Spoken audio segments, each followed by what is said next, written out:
السلام عليكم البنات، مرحبا بكم معايا في القناه وصفات رشيده تجيو. نتمنى تكونوا مزيانين ان شاء الله في صحه جيده وانتم كتشوفوا هذا الفيديو. من تحضيرات الحلويات ديال العيد غادي نحضر معكم هذه الحلوه اللي كتجي على هذا الشكل، كتجي اكثر من رائعه وكتجي زوينه بزاف وكتجي شيشه واقتصاديه على هذا الشكل. ب 125 غرام ديال الزبده كنخرجوا هذه الكميه ديال الحلوه وبمكونات بسيطه وكتجي هشيشه ولذيذه. بقاو معايا باش تعرفوا المقادير وطريقه التحضير ديال هذه الحلوه. المقادير اللي غادي نحتاجو في هذه الحلوه، عندي هنايا 125 غرام ديال المارغرين او الزبده. انا استعملت هنايا غير مارغرين اللي استعملت. عندي 125 غرام باكيه ديال الزبده قسمتها هكا على زوج. عندي هنايا كاس ديال العنبه ديال السكر حبيبات.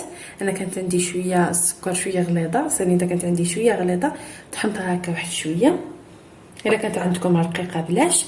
عندي هنا كاس ديال العنبه ديال الزيت، وعندي هنايا ساشي ديال السكر بنكهه الفانيلا، وعندي ساشي ديال خميره الحلوه من وزن 8 غرام، وعندي هنايا كاس ديال قوقاو بعد ما حمرته انا غير في الفران وطحنته بحال هكا، ما طحنتوش بزاف بحال العجينه هكا، بحال اللي خليته واحد شويه هكا مهرمش، غير واحد شويه رقيق هكا كما كتشوفوا. وعندي جوج حبات ديال البيض وقبصه ديال الملح. عندي هنايا في واحد الكسه درت هنايا 125 غرام ديال الزبده، غادي نضيف عليهم واحد القبصه ديال الملحه باش تصحح لي هكا الذوق. غادي نضيف عليهم هذاك الكاس ديال السكر حبيبات. غادي نخدم هاد الزبده مزيان مع هاد السكر حتى كندخل ديك السكر والزبده مزيان مع بعضياتهم وكتذوب لي ديك سنيده، ونضيف عليها المكونات الاخرى. من ما خدمت ديك الزبده وسنيده مزيان غادي نضيف عليهم ساشي ديال سكر منكه بالفاني، وغادي نضيف عليهم هذاك الكاس ديال الزيت.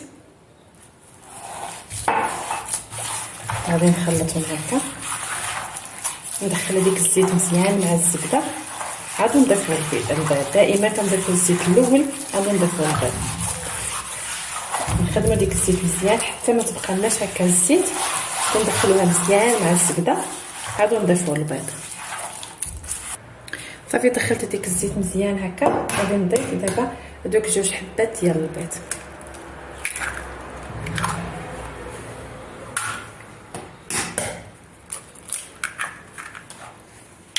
هما غادي نخدمهم بحال هكا، ندخل داك البيض مع الخليط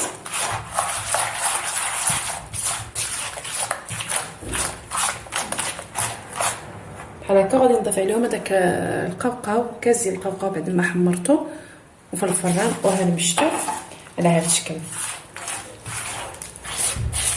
ما خليتوش مهرمش غليظ، كيكون مهرمش رقيق.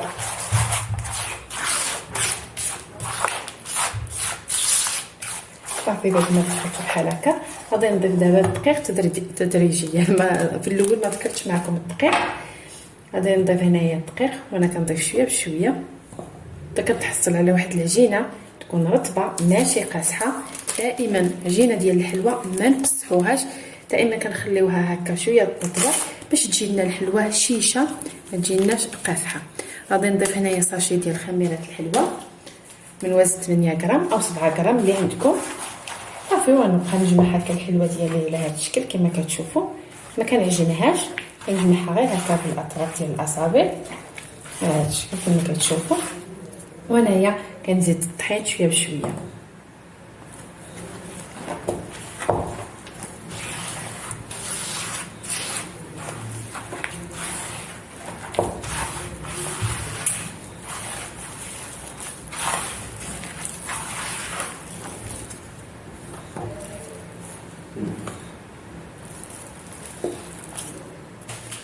هاهي العجينه بعد ما جمعتها كنحصل عليها على هذا الشكل. دائما كنخليوها هكا رطبه ما كنقصحوهاش. غادي نديرها في واحد البلاستيك باش ما تيبسليش، وغادي نبداو نشكلوها. كناخذ هنايا الحلوه ديالي، العجينه ديال الحلوه كنكورها هكا كويرات. بالنسبه للحجم تقدروا تستعملوا اي حاجه، تقدروا ديروا الحجم كبير ولا صغير. انا درت هذا الحجم شويه كبير. انا غادي نكور هكا الحلوه ديالي.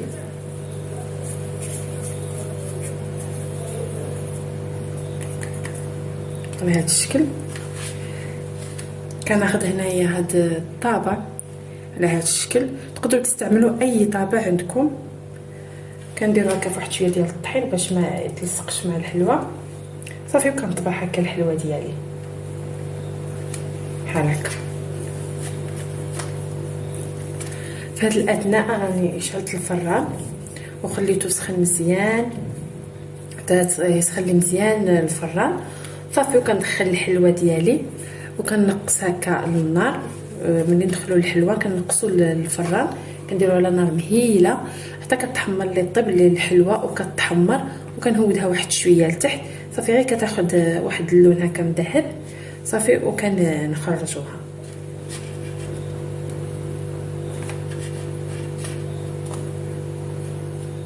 انا غادي نستمر بحال هكا حتى نكمل هاد الكميه اللي عندي. بعد ما خرجتها بالفران كتجي على هاد الشكل، كتجي محمره هاد الشكل. كنحمروها واحد شويه هكا من التحت. وبالنسبه للفوق على الوجه ديالها غير كندهبوها بحال هكا، ما كنحمروهاش بزاف. كتجي على هاد الشكل كما كتشوفوا. كتجي ديك الوريضه باينه وكتجي الحلوه رائعه وهشيشه. بالنسبه للتزيين انا غادي نزينها هكا بواحد شويه ديال السكر كلاصي هكا من الفوق.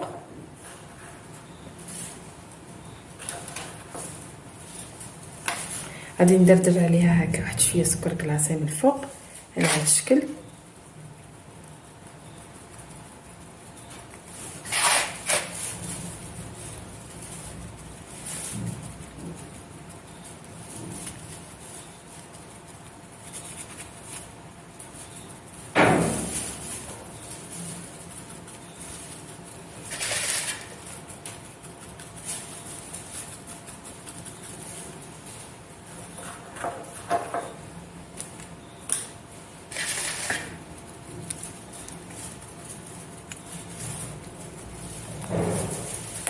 وكتجي الحلوه ديالي على هذا الشكل كما كتشوفوا.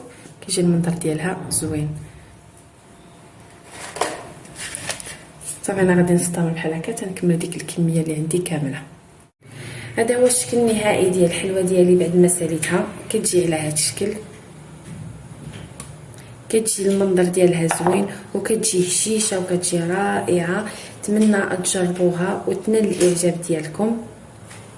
كتجي على هذا الشكل، كتجي لذيذه وزوينه وهشيشه بداك الكاس ديال القوقو اللي درنا فيه. كيعطي لها واحد المذاق رائع وحتى اللون كيعطي لها اللون زوين على هذا الشكل. كتجي زوينه بزاف. نتمنى تجربوا هذه الحلوه العيد ان شاء الله. راها كتجي كتعطينا واحد الكميه لا باس بها. انا راني درت الحلوه شويه كبيره، ما درتهاش صغيره كما كتشوفوا. راها كبيره شويه الحلوه، كتعطيني هذه الكميه. كاين شي حبات هكا كلاوهم الوليدات. نتمنى تعجب لكم هذه الحلوه وتجربوها وتنال الاعجاب ديالكم. الى عجبكم الفيديو كيف العاده خليوا لي لايك واشتراك وتفعيل الجرس باش يوصلكم كل جديد ديالي ان شاء الله. مع السلامه.